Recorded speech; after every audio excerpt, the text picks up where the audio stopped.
Hello everyone, आप सभी का स्वागत है एक बार फिर से इंजीनियरिंग नेशन में। तो आज हम लोग देखने वाले हैं बेसिक ऑपरेशन कॉन्सेप्ट क्या होता है।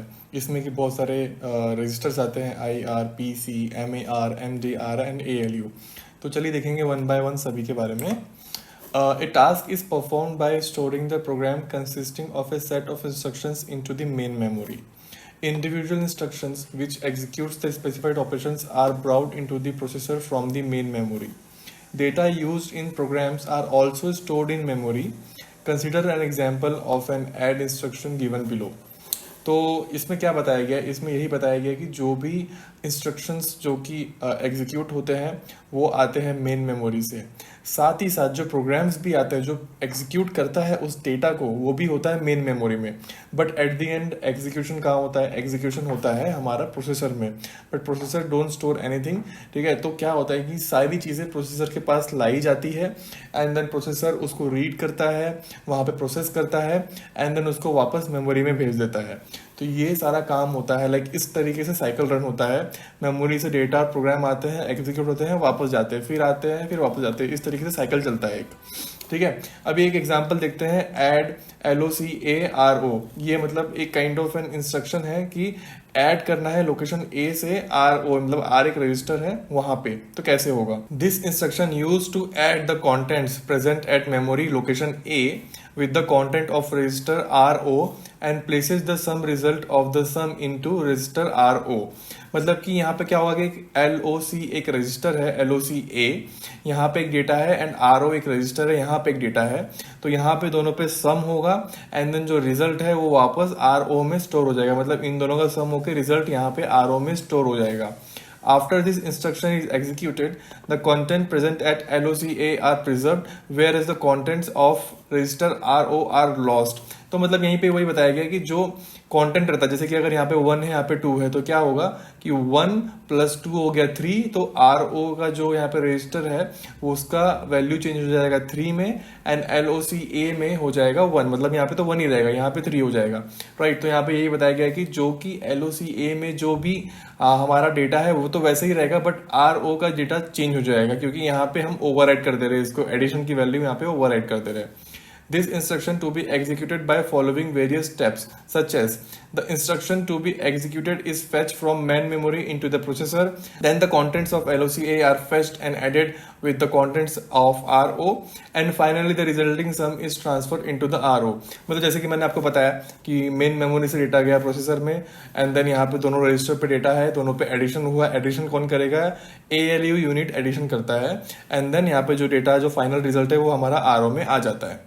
तो इस तरीके से ये पूरा एडिशन चल रहा है, इस तरीके से ये प्रोसेस चल रहा है। For initiating the transfer between the main memory and the CPU by transferring the address of memory location to be accessed into the memory unit and by issuing appropriate control signals. तो ये जो initiation होता है कि किस तरीके से कौन सा डेटा मेमोरी के पास आएगा, कहाँ से आएगा, कंट्रोल सिग्नल के मदद से वो डेटा CPU के पास आता है। In addition to the ALU and control unit, the processor contains a number of registers for storing temporary data. These are IR, PC, MDR and MAR.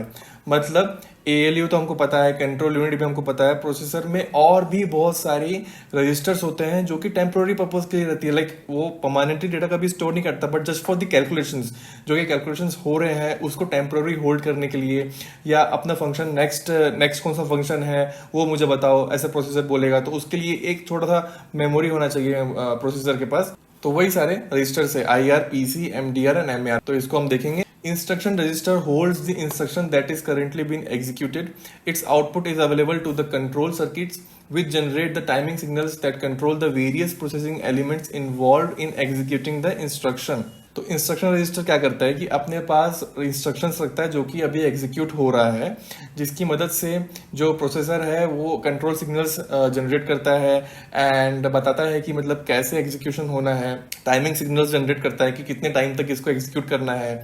तो बहुत सारी प्रोसेसिंग एलिमेंट्स होती है, तो वो इंस्ट्रक्शन रजिस्टर से पता लगाता है प्रोसेसर कि कौन सा इंस्ट्रक्शन अभी रन करना है। मतलब करेंटली कौन सा इंस्ट्रक्शन अभी क्यू में है वो IR बताएगा। Program counter registers keep track of execution of a program. It contains the memory address of the instruction currently being executed. During the execution of an instruction, the contents of PC are updated to correspond to the address of the next instruction to be executed. In other words, PC point to the next instruction to be executed. So program counter में क्या होता है कि जो next instruction run होने वाला है उसकी information अपने पास रखता है PC. ठीक है. Program counter registers keep track of execution of a program. It contains the memory address of instruction that is being executed. ठीक है, जो कि एग्जीक्यूट हो रहा है उसका मेमोरी एड्रेस और जो कि नेक्स्ट होने वाला है उसका मेमोरी एड्रेस दोनों अपने पास रखता है program counter. During the execution of instruction the contents of PC are updated to correspond to the address of the next instruction to be executed. In other words, PC points to the next instruction to be executed. मतलब कि वही obviously जो PC है वो update होता रहेगा हमेशा. जैसे कि नेक्स्ट इंस्ट्रक्शन बताना है उसको कि अभी नेक्स्ट कौन सा फेच करना है डेटा, तो प्रोसेसर यहाँ से पता लगाता है कि नेक्स्ट कौन सा इंस्ट्रक्शन को प्रोसेस करना है. Two registers, memory address register and memory data registers communicate. The MAR holds the address of the location to from which data are to be transferred. The MDR contains the data to be written into or read out to be address location. Execution of the program starts when the PC is set to point to first instruction of the program. The contents of the PC are transferred to the MAR and a read control signal is sent to the memory. तो यहाँ पे क्या बताया गया है कि हमारे पास दो और रजिस्टर्स है, एक है मेमोरी एड्रेस रजिस्टर्स एंड एक है मेमोरी डेटा रजिस्टर. ये दोनों आपस में कम्युनिकेट करते हैं. MAR क्या होल्ड करता है? MAR अपने पास एड्रेस होल्ड करता है एंड MDR अपने पास डेटा स्टोर करता है. मतलब ये लोकेशन स्टोर करेगा MAR डेटा का एंड ये डेटा इटसेल्फ अपने पास स्टोर करेगा. और एग्जीक्यूशन कैसे स्टार्ट होगा? एग्जीक्यूशन स्टार्ट होगा प्रोग्राम काउंटर की मदद से.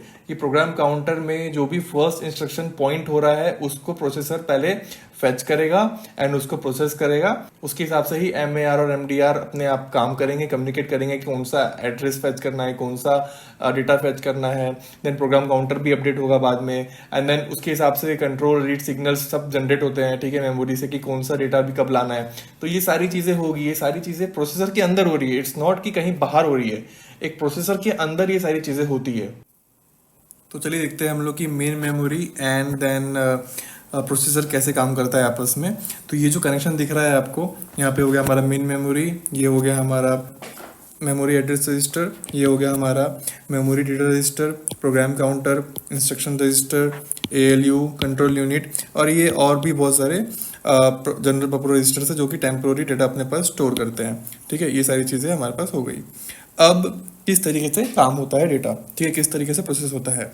तो पहले डेटा आएगा मेन मेमोरी से MAR के पास.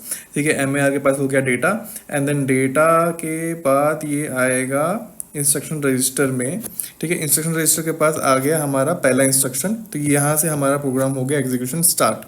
अब जैसे ही इंस्ट्रक्शन रजिस्टर के पास डेटा आया, यहाँ पे पता लगेगा कि ये कौन कर रहा है प्रोसेस. तो ALU के पास अगर ये प्रोसेस कर रहा है तो ALU को चाहिए operands to perform the operations, like operations चाहिए. तो ये operands either general purpose register में भी हो सकते हैं और अगर नहीं हुए तो कंट्रोल सिग्नल क्या करेगा कि ये ऑपरेंड्स लेके आएगा मेन मेमोरी से. तो फिर MAR जाएगा मेन मेमोरी में एंड देन यहाँ से अपने पास एड्रेस रखेगा एंड देन इस एड्रेस की मदद से ALU अब ऑपरेंड्स परफॉर्म करेगा. ठीक है, फ्रॉम MAR. और ये सारी चीज़ें कौन कंट्रोल कर रहा है? कंट्रोल यूनिट की कौन सा डेटा कहाँ से लेके आना है, कब लेके आना है. तो ये सारी चीज़ें कंट्रोल यूनिट के पास है. तो अब क्या हुआ कि ALU ने तो परफॉर्म कर दिया प्रोसेस. ठीक है, जो भी हमारे इंस्ट्रक्शन है उसको प्रोसेस कर दिया. अभी इसको करेगा पुश MDR के पास एंड देन MDR फिर वापस पुश कर देगा मेन मेमोरी के पास एंड देन मेन मेमोरी से चले जाएगा ये आउटपुट डिवाइस के पास जो कि हमारा मॉनिटर हो गया, प्रिंटर हो गया. ठीक है, तो इस तरीके से ये प्रोसेस हो गया. तो उसके बाद क्या होगा कि जो प्रोग्राम काउंटर है वो इंक्रीमेंट हो जाएगा फॉर द नेक्स्ट इंस्ट्रक्शन कि अब नेक्स्ट इंस्ट्रक्शन कौन सा लोड करना है. फिर MAR के पास उसका एड्रेस आ जाएगा, MDR के पास उसका डेटा आ जाएगा एंड देन वो लोड कर देंगे उसको इंस्ट्रक्शन रजिस्टर में. जैसे ही इंस्ट्रक्शन रजिस्टर के पास लोड हो गया डेटा, उसके बाद फिर से ALU परफॉर्म करेगा ऑपरेशंस एंड देन वापस से ये चले जाएगा MAR के पास एंड देन MDR उसको वापस पुश कर देगा मेन मेमोरी में. तो इस तरीके से पूरा ऑपरेशन प्रोसेसर के अंदर हो रहा है. तो अगर आप देखो यहाँ पे, तो ये जो आपको बॉक्स दिख रहा है, राइट, ये जो बॉक्स दिख रहा है आपको, ये है प्रोसेसर. इसके ये सिंपल प्रोसेसर है जिसके अंदर ये सारी ऑपरेशंस हो रही है और ये मेन मेमोरी से डेटा आ रहा है एंड जा रहा है, फिर आ रहा है फिर जा रहा है। तो इस तरीके से ये साइकिल चलता है एक। आशा करता हूँ आपको ये वीडियो पसंद आया होगा और आपको अच्छी खासी इन्फॉर्मेशन मिली होगी। अगर हाँ तो आप इस वीडियो को लाइक कीजिए एंड इंजीनियरिंग नेशन चैनल को सब्सक्राइब करना ना भूलिए। Thank you.